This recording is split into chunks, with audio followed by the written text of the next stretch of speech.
We are very lucky at the Virgin Red Room because not only am I sat ensconced amongst Guillemots, kind of, but we also have this band here a night after they've played a very small show at the Tabernacle in North London. And as you can see, you're a little bit hungover. Is that fair to say? I as always, I went home. You went home, Fyfe? I always go home. Singers do that. Singers are the boring ones. You, on the other hand, how late was your night, Isabel? It was pretty late. I think these ones were later, hence the shades. I was out last night too, so I'm not exactly... Were you? Yeah, I'm not exactly firing on all cylinders. Were you at a gig? No, sadly not. I was invited. I couldn't get You tickets. no. How was the gig? Did it go well? It was you performed actually, lots of I think, music. one of our best shows ever. Really? Well, we haven't discussed this yet. You missed it! No, did we all think that? Did we all? I don't know. I think Maybe that's a bit far. Not the best. Not the best. Definitely. No, not the best show, but it was a good show. I'm still here,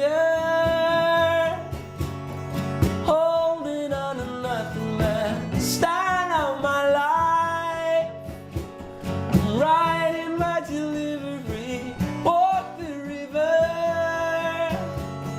like a haunted animal. For fans that want to know as much about this album as possible, what can you tell me? We're very excited about it. I mean, we're already planning our next record, but that's another story for another time. But we did spend a year just writing, a year sort of meeting up and playing and writing loads and loads and loads of songs, and then it was a case of choosing a bunch from that bunch that we'd written that sort of fit together and just focusing on one. Is that a simple process for you? Do you no. find it easy? I can't imagine. No, you do. but we had a producer. I mean, this guy David Costin produced this record, and everything else we've recorded to date, we've worked with the guy Adam, the same guy, which has been great. But we kind of wanted to work with someone that we weren't mates with, really, someone that we didn't know, and he sort of came into it and quite cold and was very, I don't know, it was useful. Like, I think he had a sort of outsider's perspective on us, and we're really happy about it. With an endless voice over endless fascination, over endless choice, and my heart's going on a missions.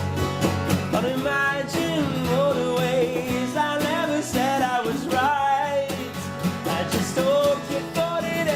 Do you ever imagine how someone will listen to your album, like the context of someone actually putting your record on? And you must have an image in your head when you make the music and you put the album together. Do you think, that's how I imagine someone listening to it?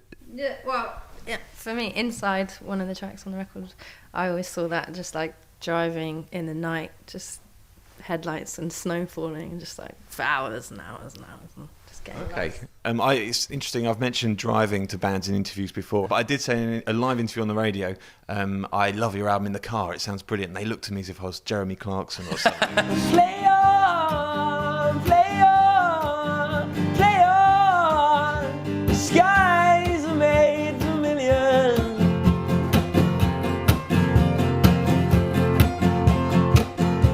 We're sitting in a concrete star. You've performed two songs, Vermilion and Walk the River, for us today. What can you tell us about Vermilion? Vermilion. The Vermilion actually uses a line from a poem my brother has written. I just nicked his line, giving him a little royalty, But it was a demo actually. It was one that it was quite nice. I wrote it at home and did the usual. It's pathetic that I've been doing this for a few years and I'm still demoing things by just singing into my Mac without a proper mic. And then Walk the River was one that just we came up with as a band, where we just were playing one day, and it's just basically a riff that just goes round and round. It's a riff that goes round and round. The B and an F sharp minor. Thank you very much for coming in and doing a session and an interview for us today. It's been Thank really, you. really great. Thank you very much.